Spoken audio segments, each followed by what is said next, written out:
প্রিয় সুধী, দর্শক এবং শ্রোতা, আসসালামু আলাইকুম।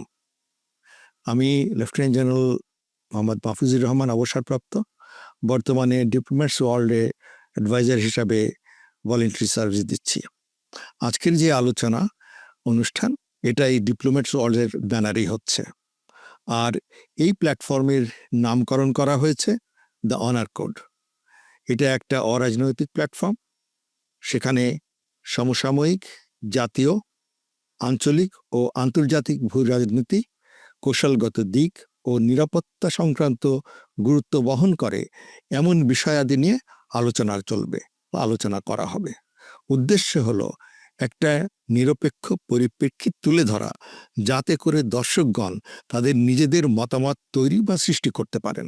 আজকের আলোচনার বিষয়বস্তু আরাকান আর্মির উত্থান, বাংলাদেশের নিরাপত্তায় তার গুরুত্ব এবং রোহিঙ্গা প্রত্যাবাসনে প্রভাব। আজকে আমাদের সাথে আলোচনার জন্য উপস্থিত আছেন ডক্টর শাহাব এনাম খান। ডক্টর শাহাব এনাম খান জাহাঙ্গীরনগর বিশ্ববিদ্যালয়ের আন্তর্জাতিক সম্পর্ক বিভাগের অধ্যাপক। তিনি জওহরলাল নেহরু ইউনিভার্সিটি থেকে পিএইচডি সম্পন্ন করেছেন, আর আমাদের পররাষ্ট্র মন্ত্রণালয়ের মিয়ানমার বিষয়ক স্টাডি গ্রুপের একজন সক্রিয় সদস্য। অধ্যাপকের নাম জাহাঙ্গীরনগর বিশ্ববিদ্যালয়ের Bangladesh centre for Indo Pacific অ্যাফেয়ার্সের এক্সিকিউটিভ ডিরেক্টর। তিনি মিয়ানমার ও রোহিঙ্গা ইস্যু নিয়ে অত্যন্ত আগ্রহী এবং এই বিষয়ে লেখাপড়া করেন এবং লেখালেখি করেন। আমি মনে করি ডক্টর এনাম এই আজকের বিষয়ের জন্য একজন যোগ্য ব্যক্তি, এবং ওনার থেকে ওনার মতামত নিয়ে আমরা অনেক উপকৃত হব। আপনাকে আমাদের অনুষ্ঠানে আসার জন্য, আমন্ত্রণ গ্রহণ করার জন্য অসংখ্য ধন্যবাদ জানাচ্ছি, এবং দর্শকদের পক্ষ থেকেও আপনাকে ধন্যবাদ জানাচ্ছি। ডক্টর এনামকে আমি প্রথমেই যেটা প্রশ্ন করতে চাচ্ছি বা মত বিনিময় করতে চাচ্ছি বা আপনার মন্তব্য শুনতে চাচ্ছি আরাকান আর্মির দৃষ্টিভঙ্গি নিয়ে। এই দৃষ্টিভঙ্গিটা তারা যে রাখাইনে গণতন্ত্র বা ইনক্লুসিভ যে শাসন ব্যবস্থা তারা গঠন করবে কি করবে না, বা সেই বিষয়ে তাদের দৃষ্টিভঙ্গি কেমন হবে, এবং বাংলাদেশের বিষয়ে তাদের দৃষ্টিভঙ্গি কেমন হবে, আপনি যদি আপনার একটু মতামত শেয়ার করেন। খুব গুরুত্বপূর্ণ বিষয় স্যার। প্রথম কথা হলো যে আরাকান আর্মির মধ্যে পলিটিক্যাল লিডারশিপের একটা ঘাটতি আছে।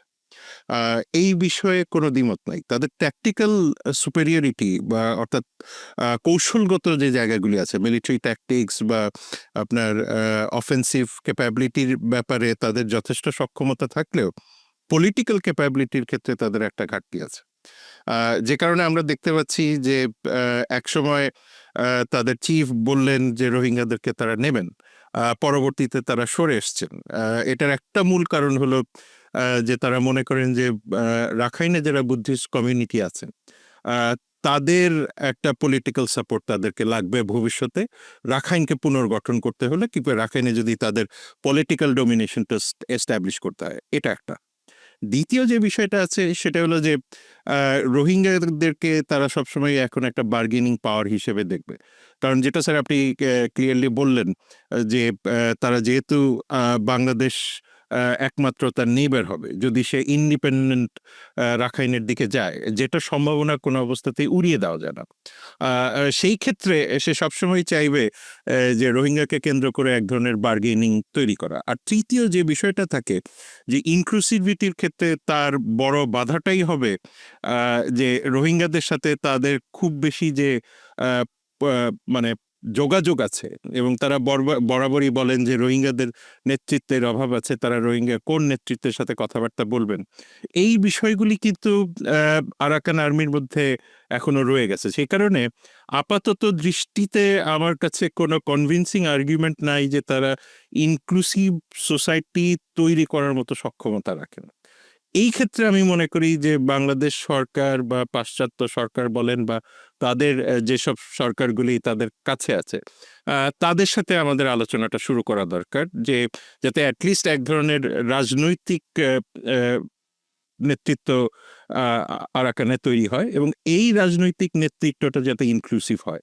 যে কারণে আমি মনে করি যে এই ক্ষেত্রে আমরা যে কনভেনশনাল ডিপ্লোমেসিগুলি ব্যবহার করতাম সেই জায়গা থেকে আমাদেরকে একটু সরে আসতে হবে।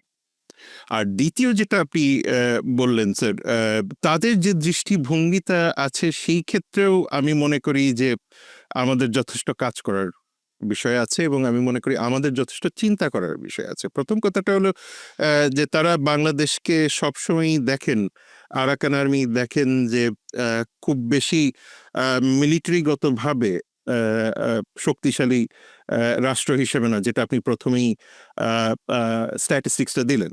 কিন্তু অন্যদিকে তাদের একটা রিয়েলাইজেশন কিন্তু আছে যে তারা যদি ভবিষ্যতে ইন্ডিপেন্ডেন্ট হন কিংবা অটোনোমাসও হন, তাদের যে বাণিজ্যগত সম্পর্ক থেকে শুরু করে সেটার জন্য বাংলাদেশের বিকল্প তাদের নাই।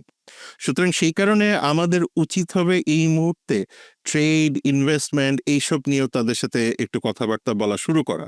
অর্থাৎ আমরা ট্র্যাডিশনালি যখন চিন্তা করি যে ভারত কি করছে, চীন কি করছে, সেই জায়গা থেকে আমার মনে হয় আমাদের নীতি নির্ধারকদের বের হয়ে এসে আরাকান আর্মির যে আমাদের সম্পর্কে ধারণাগুলি আছে সেগুলি পরিবর্তনের জন্য তাদের সাথে বাণিজ্যিক সম্পর্ক থেকে শুরু করে বিভিন্ন রকমের ট্রেড ইনসেন্টিভস বা এইগুলি আমার মনে হয় এখন করাটা খুব জরুরি হয়ে গেছে। আর যদি আমরা আরাকান থেকে একটু বেরিয়ে আসি স্যার, সেইখানে দুটা এন্টিটি আছে যেটা আপনি খুব গুরুত্ব দিয়ে বলেছেন, যে এনইউজি, ন্যাশনাল ইউনিটি গভর্নমেন্ট।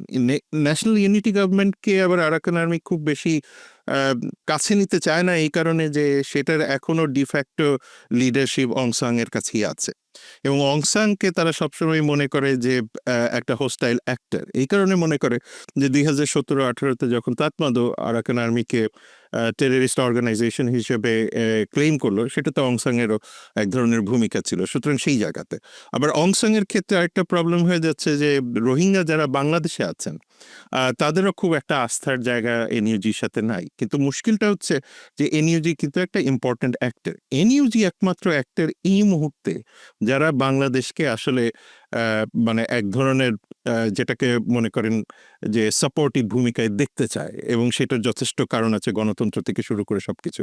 আর লাস্ট যেটা তাতমাদোর হেড যিনি আছেন জেনারেল লেং, একটা মুশকিল হয়ে গেছে যে তিনি যখন নলিন হেইজার আপনার স্পেশাল এনভয় সেক্রেটারি জেনারেলের ছিলেন মায়ানমারের ব্যাপারে, তাকে কিন্তু এক ইন্টারভিউতে তিনি বলেছেন যে তার সব কয়টা নেবারের সাথে সম্পর্ক ভালো, একটা নেবারের সাথে তার সম্পর্ক ভালো না, সেটা বাংলাদেশ। কিন্তু এখানে যে জিনিসটা মানে তাকে বলাটা উচিত ছিল যে বাংলাদেশই একমাত্র যারা তার জনগণকে আশ্রয় দিয়ে, সাপোর্ট দিয়ে টিকিয়ে রেখেছে। সো এটাই হলো এই মুহূর্তে আমাদের অবস্থা। আমার মনে হয় যে আমাদের এখন যথেষ্ট ভাবনা চিন্তা করা উচিত। হ্যাঁ, আপনি এক জায়গায় বলেছেন যে ভবিষ্যতে যদি কখনো এরকম হয় যে আরাকান স্বাধীন হয়, আমাদের কেউ কেউ এই কথাগুলো বলেন। আমি এখানে একটু দ্বিমত পোষণ করি। দ্বিমত পোষণ করি এই জন্যে যে রিজিনাল পাওয়ার যে দুটো আছে, আঞ্চলিক শক্তি দুটো যেটা আছে, ভারত আসলে কমফোর্টেবল হবে না। খুব একটা এটা তাদের সুখের জায়গা হবে না। কারণ মণিপুরে যেটা হচ্ছে, কিছুদিন আগে মিজোরামের মুখ্যমন্ত্রী বলেছেন এখানে এই বর্ডার রিজনে একটা খ্রিস্টান রাষ্ট্র উনি দেখতে চান। এইসব নিয়ে এখানে একটা রাষ্ট্র গঠন যদি করার ভারত মনে করে হয়, তাহলে এইটার একটা রিপলিং ইফেক্ট হতে পারে সেভেন সিস্টারে। সেই জন্যে হয়তো এটা পছন্দ করবে না ভারত। চায়নাও পছন্দ করবে না এই জন্যে যে চায়না এখন দুইটা দেশকে হ্যান্ডেল করতে হবে, মায়ানমার অ্যান্ড রাখাইনকে হ্যান্ডেল করতে হবে। তাদের ইকোনমিক করিডোর এর ভেতর দিয়ে গেছে। তো সুতরাং সব মিলিয়ে আমার মনে হয় এটা একটা ডিফিকাল্ট সিচুয়েশন হবে এটা এখনো। ধন্যবাদ প্রফেসর এনাম। তাহলে আমরা আমাদের দ্বিতীয় প্রশ্নে বা দ্বিতীয় পয়েন্টে চলে যাই। ওই ডাইমেনশনটা হলো বাংলাদেশের নিরাপত্তা নিয়ে। সেই নিরাপত্তা প্রথাগত নিরাপত্তা বা ট্রেডিশনাল সিকিউরিটি, বা অপ্রথাগত নিরাপত্তা বা নন ট্রেডিশনাল সিকিউরিটি। এই আরাকান আর্মি আমাদের বর্ডারে এই উত্থানের ফলে এইটার ইনফ্লুয়েন্স বা প্রভাব কি পড়তে পারে বলে আপনি কি মনে করেন? এইটার সাথে সাথে এটাও আপনি বলতে পারেন যে আমাদের পার্বত্য চট্টগ্রামে এইটার কোনো প্রভাব পড়বে কিনা? আমি আমি আপনার সাথে কোনো অবস্থাতেই দ্বিমত করব না। কারণ প্রথম কথা হলো যে প্রত্যেকটা জিনিসের সাথে আরেকটা বিষয়ের সম্পৃক্ততা আছে। কারণ আপনি যদি যেহেতু আপনি নিজেও মিলিটারি অফিসার ছিলেন, আপনি খুব ভালো করে এটা আমাদের চেয়ে ভালো জানবেন যে এই পুরো অঞ্চলটাতে অন্ততপক্ষে ১০০-র বেশি ইনসার্জেন্ট গ্রুপ আছে। সেটা নর্থ ইস্ট ইন্ডিয়া থেকে শুরু করে যদি একদম থাইল্যান্ড বর্ডার পর্যন্ত যাওয়া যায়, বাংলাদেশ সহ। কারণ আমরা তো কিছুদিন আগে কেএনএফ এইসব বিষয়গুলি দেখেছি। সুতরাং আমার মনে হয় যে এই প্রত্যেকটা বিষয়ের সাথে কোনো না কোনো রকমের এক ধরনের যোগসূত্রতা থাকে, যে কারণে যে ঘটনাগুলি আরাকানে ঘটুক না কেন, নর্থ ইস্ট ইন্ডিয়াতে ঘটুক না কেন, কোনো না কোনো এক ট্যাসিট ওয়েতে বা ডিরেক্ট ওয়েতে বাংলাদেশের উপরেও এক ধরনের হুমকি আসে। এটা একটা। দ্বিতীয় যে বিষয়টা আছে যে আরাকান আর্মির উত্থানের পরে যে ঘটনাটা ঘটেছে, যে অন্যান্য যে ইনসার্জেন্ট গ্রুপ আছে সেইখানে তাদের একটা ইডিওলজিক্যাল এনকারেজমেন্ট তৈরি হয়।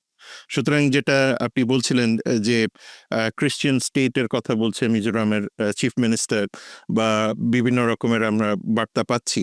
সুতরাং সেই জায়গাতে আমার মনে হয় যে এই ইনসার্জেন্ট গ্রুপগুলির মধ্যে এক ধরনের যেটাকে আমি বলি অ্যাড্রেনালিন রাশ তৈরি হবে, যে একটা নতুন কোনো কিছু করে দেখানোর। সুতরাং সেই জায়গাতেও আমাদের উপরে একটা হুমকি থাকাটা খুব স্বাভাবিক। তৃতীয় যে বিষয়টা থাকে সেটা আমি মনে করি যে অন্ততপক্ষে বাংলাদেশের সেনাবাহিনী বলেন বা নিরাপত্তা বাহিনীগুলির জন্য খুব গুরুত্বপূর্ণ, সেটা হলো যে ট্র্যাডিশনাল ইনসিকিউরিটিটা কোনো অবস্থাতেই সাবসাইড করা সম্ভব না।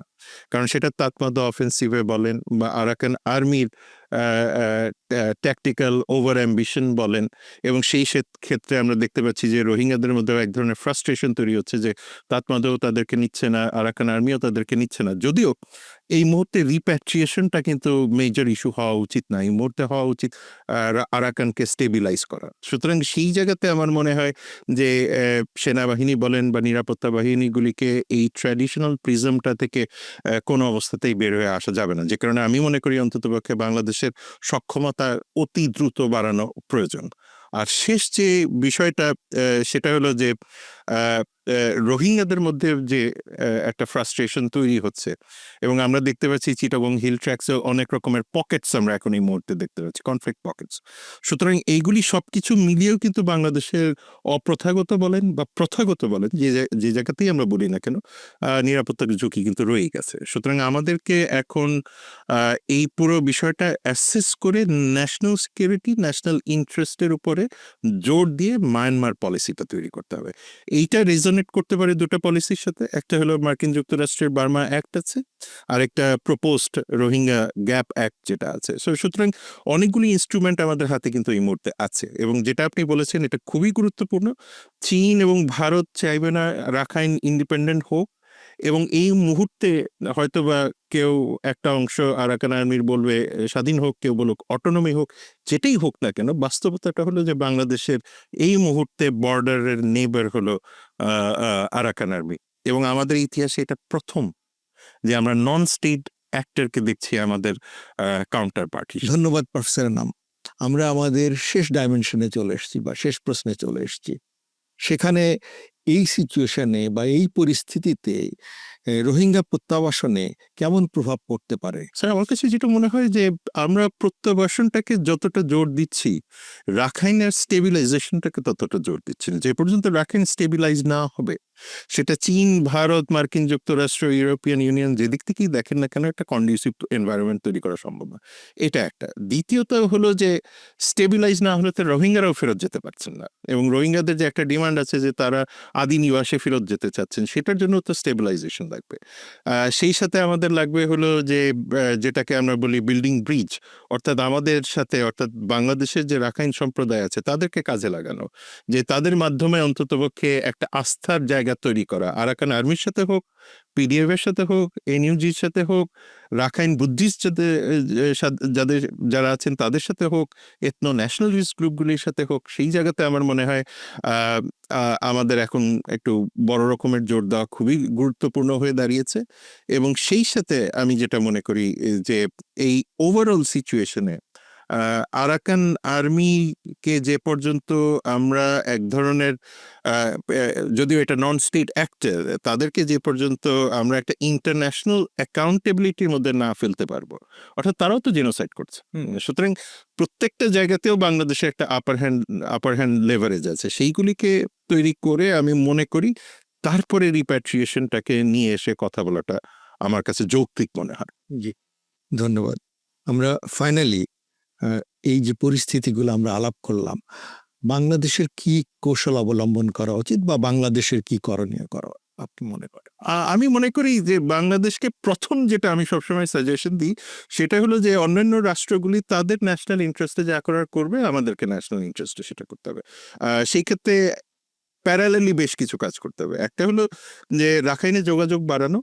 বাংলাদেশে যথেষ্ট সোশ্যাল ক্যাপিটাল আছে যেগুলি দিয়ে আমরা রাখাইনে যোগাযোগ বাড়াতে পারি। ট্রেড ইনভেস্টমেন্টের জন্য পরিস্থিতি একটা তৈরি করা। ইন্টারন্যাশনাল কমিউনিটিকে এটাও জানানো দরকার যে রাখাইনের তাতমাদ না থাকলেও যে জেনোসাইড বন্ধ হয়ে গেছে এটা ভাবার কোনো কারণ নাই। ইন্টারন্যাশনাল কোর্টের একটা মনিটরিং তৈরি করার দরকার আছে এবং সেই সাথে আরাকান আর্মিকে যেটাকে হয়তোবা বলাটা হয়তো অনেক সময় ঠিক হবে না, কিন্তু ক্যারট অ্যান্ড স্টিক পলিসিতে আমাদেরকে যেতে হবে। কারণ at the end of the day যত কিছুই বলা হোক না কেন তারা এখনো পর্যন্ত নন স্টেট অ্যাক্টর হিসেবেই আছেন। এবং যদি আমি রাষ্ট্রীয় নর্মস অ্যান্ড ভ্যালুসগুলি চিন্তা করি সেই ক্ষেত্রে কিন্তু এই মায়ানমার রাষ্ট্র কিন্তু তাদেরকে খুব একটা মানে পজিটিভ চোখে এখনো দেখে না। সুতরাং সেই সব জায়গায় আমার মনে হয় যে যোগাযোগ বাড়ানো, সোশ্যাল কোহেশন বাড়ানো। আর লাস্ট যে পয়েন্টটা আমি মনে করি এইটা আমাদের জন্য গুরুত্বপূর্ণ সেটা হলো রোহিঙ্গা লিডারশিপ তৈরি করা। এখন মুশকিলটা হচ্ছে যে রোহিঙ্গা লিডারশিপ তৈরি করতে গেলে বাংলাদেশে যেই ধরনের কোঅর্ডিনেশন এবং যেই ধরনের প্রিসিশন লেভেলে কাজ করা দরকার, সেই ক্ষেত্রে আমার মনে হয় খুব সাবধানতা অবলম্বন করা প্রয়োজন হবে এবং যেটাকে আমি সবসময় বলি অতি উৎসাহী হয়ে গেলে আবার জিনিসটা হিতে বিপরীত হয়ে যাবে। সো এই কটা কাজ করলে আমার মনে হয় অন্ততপক্ষে একটা কিছুটা আগানো সম্ভব হবে স্যার। ধন্যবাদ আপনাকে। আমি মনে করি আমাদের যে আলোচনা আমরা যেগুলা হয়েছে এটা নিয়ে আমি যদি একটু সারসংক্ষেপ করতে চাই দর্শকদের জন্য, তাহলে ব্যাপারটা এমন দাঁড়ায় যে মিয়ানমারের আরাকানের সাথে যে রোহিঙ্গা ইস্যু আছে এটা একমাত্র ইস্যু না, একমাত্র এজেন্ডা না, এটা আমাদেরকে ধর্তব্যে আনতে হবে। সেই হিসাবে যেই জিনিসগুলা, যেই ইস্যুগুলা আগে অ্যাড্রেস করা যায়, সহজে করা যায়, সেইগুলাকে হাতে নিতে হবে। তার ভেতরে যেমন আছে ব্যবসা বাণিজ্য বৃদ্ধি করা, পিপল টু পিপল কন্ট্যাক্ট বাড়ানো এবং যেন সামাজিক এবং অর্থনৈতিক ক্ষেত্রে বিশ্বাসযোগ্যতা বাড়ে সেই বিষয়টা একটু তুলে ধরা। আমি এটাও মনে করি আমাদের যারা রাখাইন সম্প্রদায় আছে, যে রাখাইন ইনস্টিটিউশনগুলো আছে, তাদের মাধ্যমে কোলাবোরেশনের মাধ্যমে, যোগাযোগের মাধ্যমে আমরা যদি সেই কনফিডেন্স বিল্ডিংটা করি সেটা আরও গ্রহণযোগ্য হবে। আর ভূ রাজনৈতিক ও ভূকৌশলগত সুবিধাদি এগুলা নেয়ার জন্যে আমরা যেন আমাদের পলিসিগুলা একটু রিভিজিট করি। তবে একটা বিষয় আমি মনে করি যে আমাদের কিছু কিছু পলিসি রিভিজিট করার প্রয়োজন আছে। এই জন্যে প্রয়োজন আছে যে আমরা আমাদের দুই পাশে দুইটা যে রাষ্ট্র, দুইটা রাষ্ট্রে আমাদের থেকে মিলিটারিলি পাওয়ারফুল, রিসোর্স ওয়াইজ শক্তিশালী, এবং দুইটার সাথে আমাদের বন্ধুত্বপূর্ণ সম্পর্ক নেই। যখন এরকম একটা সিচুয়েশন দাঁড়ায় তখন ধরে নেওয়া যায় আমাদের ডিপ্লোম্যাটিক্যালি আমাদের কোথাও একটা ভুল হয়ে গেছে। সেটা আমাদেরকে ধর্তব্যে আনতে হবে এবং আমাদের পলিসি রিভিজিট করতে হবে। এবং আমি মনে করি আরাকান আর্মি এবং ন্যাশনাল ইউনিটি গভর্নমেন্ট এদের সাথে যোগাযোগ বাড়ানো। আমরা যদি জানি যে রাখাইনে ফেমিন হতে যাচ্ছে এরকম একটা সম্ভাবনা দেখা দিয়েছে, আপনি যদি বিপদের দিনে আপনার প্রতিবেশীর দিকে খেয়াল না করেন, সে যখন ভালো অবস্থায় থাকবে আপনার কনসার্ন নিয়ে তার মাথা ব্যথা হবে না। এটা খুবই গুরুত্বপূর্ণ বোঝার জন্যে। বার্মা অ্যাক্ট সম্পর্কে আপনি বলেছেন, বা রোহিঙ্গা অ্যাক্ট সেটা। তবে একটা জিনিস, যেহেতু ইউএসএ জেনোসাইড হিসাবে এই রোহিঙ্গা অ্যাট্রোসিটিসকে তারা এটা রিকগনিশন দিয়েছে, সুতরাং যে সকল সুযোগ সুবিধা এর আলোকে পশ্চিমা বিশ্ব থেকে পাওয়া যায় আমরা যদি সেইগুলাকে রোহিঙ্গাদের জন্যে আমরা যদি ব্যবস্থা করতে পারি, এখানে বাংলাদেশ সরকারের ভূমিকা আছে বলে আমি মনে করি। আর সেটা আপনিও বলেছেন এবং আমিও মনে করি রোহিঙ্গারা এখন যে পজিটিভ অ্যাটিটিউড, গুডউইল দেখাচ্ছে, এইটা আমাদেরকে এক্সপ্লয়েট করা দরকার, এটা ধর্তব্যে নেওয়া দরকার। আর আরেকটা বিষয়, আমাদের যে ট্রাই বর্ডার এলাকা আছে এখানে আমি মনে করি দ্বিতীয় মহাযুদ্ধের পরে যেমন ইউরোপে মার্শাল প্ল্যান করা হয়েছিল সেরকম একটা মিনি মার্শাল প্ল্যান এটা এখানে করা দরকার। আমাদের প্রফেসর ইমতিয়াজ এই কথাটা প্রায় বলেন, আমিও মনে করি এটা করা আসলে জরুরি। ফাইনালি পরিশেষে আমি এটা বলতে চাই, আমাদের একটা ক্রেডিবল ডেটারেন্স গড়ে তোলা দরকার, যেন ভবিষ্যতে মিয়ানমার আর যে 4.5 লক্ষ বা 6 লক্ষ রোহিঙ্গা আছে তাদেরকে যেন বাংলাদেশে পাঠানোর সাহস না পায়।